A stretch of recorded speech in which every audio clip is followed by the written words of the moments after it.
Hello again. Thanks for joining me, and thanks for all of your comments. Recently, I've been doing some political type videos. I normally don't do that. I've got thousands of videos up on YouTube, and most of those are pretty scenes or food or something like that. But I've gotten some very interesting comments, particularly involving the presidential election coming up next year, and some of those involving a Republican candidate named Ron Paul. And as I began to look at that, I made some notes and put the notes together and see some interesting sort of parallels with some laws of physics and laws of nature, and how Ron Paul could possibly become the next president of the United States, and some of the factors, how they would play out. Now, this is extremely complex, and I may not be able to explain it very well. But basically, you have two types of growth, or in this case, it would be votes. You start out at a small level, and these are called incremental. You go 1 plus 1 is 2, plus 1 is 3, plus 1 is 4, and it builds up sort of step by step. It goes up very slowly. And certainly, Mr. Paul would not be elected president if that were the case. There would not be enough people that he could go out one by one and get that kind of support, numbers that would translate into, say, beating current president, incumbent Barack Obama. As this incremental growth increases, however, something very strange happened, and it's a law of physics. The growth actually increases at a certain rate, and at a certain point, as it goes up the curve, it can become exponential. And this means that the growth then is multiplied by a factor. It may be times 2, it may double every month, or every 6 weeks, or every 6 months, or 3 months. It may go up by a factor of 3 or 4 times.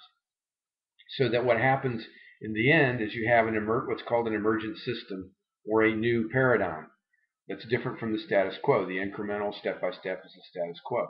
Ron Paul is the president, vote by vote, little by little.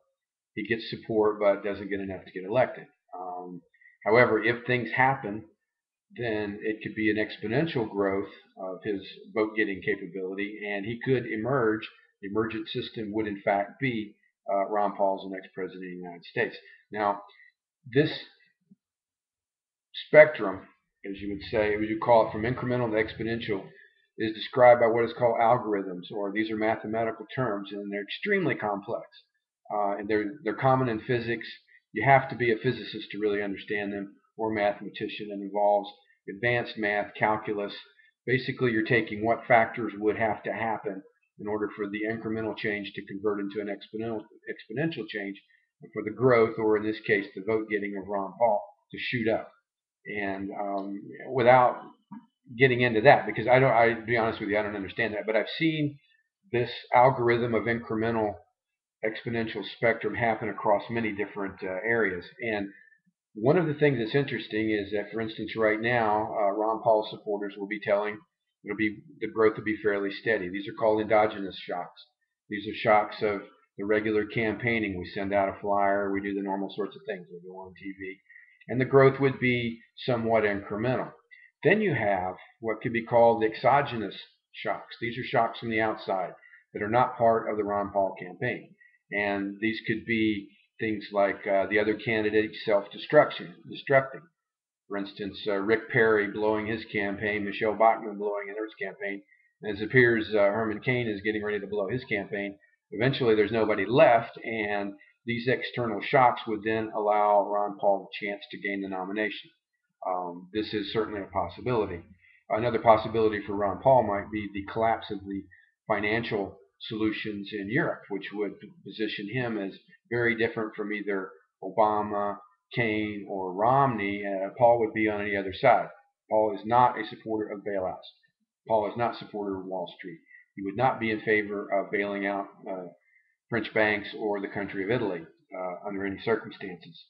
So as we look at this, it's important to understand that this is a possibility. It is certainly within the realm of possibilities that if these algorithms took place, if these certain things took place, then it would be possible for Paul to be elected. However, I would also caution you that if things kind of go as they are right now, Paul needs some help. He needs some boost. He needs either some sort of external effects and exogenous impacts or shocks or the endogenous, his campaign has to just explode on some level, and that hasn't happened yet.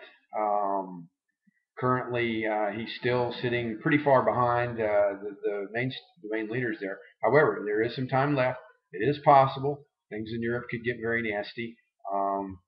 You have Romney that's still left in there. It looks like even though he's decided that he doesn't really want to participate, that could be another factor in the election of Ron Paul. But I would suggest to you that you look at this algorithm of the incremental exponential spectrum and lay the laws of physics, lay the laws of nature over, and potentially see the election of Ron Paul as the next president. Uh, Sorry if this was unclear. It's very fuzzy. It's very hard to understand, but I appreciate your comments. And sure, send me a note. Thanks for joining.